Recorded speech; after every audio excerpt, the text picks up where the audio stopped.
जय जगन्नाथ नमस्कार। आसतु नजर पकेबा आज मयूरभंज जिलार टॉप न्यूज अपडेट कौन सब रही किंतु ता पूर्व आपण मानक गोटे अनुरोध भिडियोटी को शेष पर्यंत देखि आपणकर सुचिंतित मतामत दिंतु एवं भिडियोटी को लाइक करूँ। आज प्रथम खबर बसिका थाना कलमा पंचायत अधीन गोविंदरायपुर एवं तालपदा ग्राम अतिरिक्त एसपी नेतृत्व में 4टी थाना पक्षर बुधवार भोर सका मिलित चढ़ाऊ कर पूर्वाह्न 10टा सुधा 400 गोरू को पाखापाखि उद्धार कर सूचना मुताबक बेआईन गोचारण बाबद को विश्वस्त सूत्रु खबर मिलवा पर अतिरिक्त एसपी दीपक गच्छात मजिस्ट्रेट एवं प्राणी चिकित्सक टीम समेत बड़साई बैसिंगा मरड़ा और राजगोविंदपुर थाना अधिकारी को नहीं मिलित भाव में सशस्त्र पुलिस फोर्स सहायत आतर्कित भाव में चढ़ाऊ कर चढ़ाऊ समय अस्थायी टेंट गुड़िक बेआईन चालाण निमंते रखा जाइथा पाखापाखि 400 गोरू गाई को उद्धार कर अस्थायी टेंट उद्धार गोरू गाई स्वास्थ्य परीक्षा जांच पर असुस्थ मान प्राणी चिकित्सक टीम को आवश्यक चिकित्सा जगाई देइछंती। उद्धार शह शह गोरू गाई को पाखरे थिबा गोशाला मान स्थानांतरित कर प्रक्रिया आरंभ कर तेबे पाखापाखि गाँ मानकर चोरी होइथिबा बलद और गाई गुड़िक सेठारे थिबा नहीं पशुपालक मैंने चिन्हट करछंती। अतिरिक्त एसपी दीपक गच्छात नेतृत्व में 4टी थानार अधिकारी सशस्त्र पुलिस फोर्स मिलित चढ़ाऊ कर एककालीन पाखापाखि 400 गोरू गाई को उद्धार करने एक बड़ सफलता बोली साधारण चर्चा हो। परवर्ती खबर बैसिंगा थाना अधीन शिखरखुंटा ग्राम में चढ़ाऊ कर अंतजिला छिनताई गांगर 3 जन अभियुक्त को गिरफ्त कर सफल होता बैसिंगा पुलिस गिरफ अभियुक्तर स्वास्थ्य परीक्षा पर सोमवार अपराह्न 5टार कटचाण कर तेरे चढ़ाऊ समय घटनास्थल ग्यांगर मास्टरमाइंड कहुआ पणसिया अंचल अशोक सिंह समेत अन्य 3 जन अभियुक्त चंपट मारे सक्षम होती। गिरफ 3 अभियुक्तर घर बालेश्वर जिला होता बेले से 2 जन बालिया अंचल बसंत सेठीर पुओ राजा ओरफ अमीय रंजन सेठी और शंकर सिंह पुओ बबलू ओरफ धनंजय सिंह कहुआ बेले अन्य जड़े रेमुणा अंचल स्वर्गत अजय पंडितर पुओ राजा ओरफ अर्जुन पंडित बोली जमापड़ी। ग्यांगर मास्टरमाइंड कहुआ अशोक सिंह नेतृत्व में छिनताई गांगर बालेश्वर जिलार 6 जन अभियुक्त शिखरखुंटार राजू महाराणार भड़ा घरे पहुँची ताकू धमक चमक दे 2000 टंका जोर करी मागिथिले। से निजर अक्षमता प्रकाश करने द्वारा सेमाने राजू को मारणास्त्र में आक्रमण कर घटनास्थल अपहरण करने को उद्यम करते। तेबे से समय तांको घर मालिक चित्कार करिबारु गाँ लोक मैंने दौड़ी आसते और बैसिंगा पुलिस को खबर देते। ग्रामवासी को देखि अभियुक्त माने मारणास्त्र देखाई भयभीत कराउथबा समय पुलिस पहुंची 3 जन को काबू करथिले एवं अन्य 3 जन खसी जाइथिले। घटनास्थल पुलिस ओडी 01 AZ 7969 और ओडी 0X 6543 नंबर विशिष्ट 2टी बाइक को जबत करथिले। 252 नंबर रे मामला रुजु करी 3 अभियुक्त को कटचाण करा बेले जमीन नामंजूर पर से बारिपदा स्थित विचार विभाग हाजत को पठाई दि जाएगी।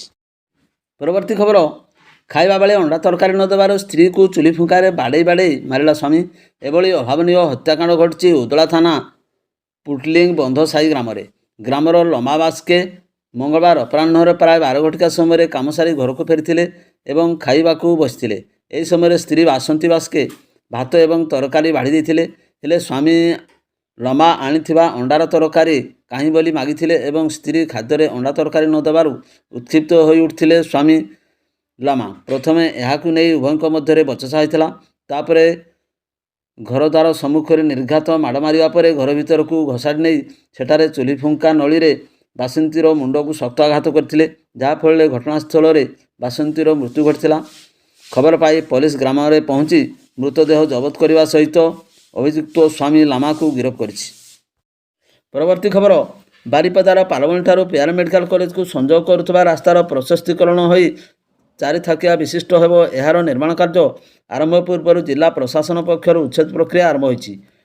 रंगामाटिया ठारे उच्छेद प्रक्रिया को नहीं मंगलवार दिन प्राय 12 घटिका समय उत्तेजना परिस्थिति सृष्टि होता। पीआरएम मेडिकल कॉलेज निकटस्थ रास्ता पार्श्व जबरदखलकारी को उच्छेद करने को नहीं स्थानीय लोकों मध्य असंतोष प्रकाश पाई। बिना थैथान जबरदखल मुक्त करने को हेले असंतोष होता जहाँ नहीं जेसीबी सहायतार उच्छेद प्रक्रिया को लोके रखी पुलिस अधिकारी उक्त स्थान को जाई उत्तेजित लोक मानक बुझाशुझा करथिले। यापर पुणी उच्छेद प्रक्रिया आरंभ होता। परवर्ती खबर बांगरीपसी बीजेपी कार्यालय जिला सभापति नेतृत्व में जन अभियोग शुणाणी कार्यक्रम अनुष्ठित। मयूरभंज जिलार बांगरीपसी निर्वाचन मंडली अधीन बांगरीपसी ठारे बीजेपी कार्यालय ठारे दिवा 12 घटिका समय जन अभियोग शुणाणी कार्यक्रम अनुष्ठित होइछि। बीजेपी जिला सभापति श्री दलगोविंद बेहरा नेतृत्व में अनुष्ठित यह कार्यक्रम में शताधिक जनसाधारण उपस्थित रही निज निजर समस्या जणाइथिले। परवर्ती खबर आत्महत्या करवार चरम निष्पत्ति नहीं प्रथमे कीटनाशक पीवा और पर बेकरे रसी लगाई जड़े युवक आत्महत्या करने आलोचनार विषय पालटि जाइछि। प्रकाश जे नुणचाटी ग्रामर सन्यासी बेहरा पुओ रंजन बयस 52 वर्ष सकाळ प्राय 8टा समय कॉलेज निकटस्थ नूतन घर को बाड़ घेरा कही पुराणा घर जाइथिले। तेबे दीर्घ समय पर्यंत घर को न फेरिबारु परिवार लोक माने रंजन को खोजिबा कॉलेज निकटस्थ घर को जाइथिले। सेठारे रंजन बेकरे दौड़ी लगाई झुलुथिबा देखि पड़ोशी एवं पुलिस को खबर देते। पुलिस घटनास्थल पहुंची झुलंता शव को उद्धार करने सहित एक विषाक्त कीटनाशक खाली बोतल एवं मृदु ठंडा पानीय बोतल पड़ा देखा पाई। रंजन प्रथम विषाक्त कीटनाशक ठंडा पानीय सहित पीवा पर बेकरे रसी लगाई आत्महत्या करथिबा पुलिस अनुमान करुछि। पुलिस शव को जबत कर व्यवच्छेद बारिपदा पठाइबा सहित एक अपमृत्यु मामला रुजु कर अधिक तदंत जारी रखिछि। तेबे रंजन कहीं आत्महत्या कला तार कारण स्पष्ट रही। परवर्ती खबर स्थानीय तुलसीचोरार नाथगली अंचल परित्यक्त अवस्था पड़ा दैनिक व्यक्तिंकर गुरुतर अवस्था मंगलवार पूर्वाह्न 8टा समय उद्धार कर स्थानीय Pandit Raghunath Murmu medical college hospital को नियाजाइथिले मध्य डाक्तर तांको मृत घोषणा करथिले। तांकर आनुमानिक बयस 50 हेब।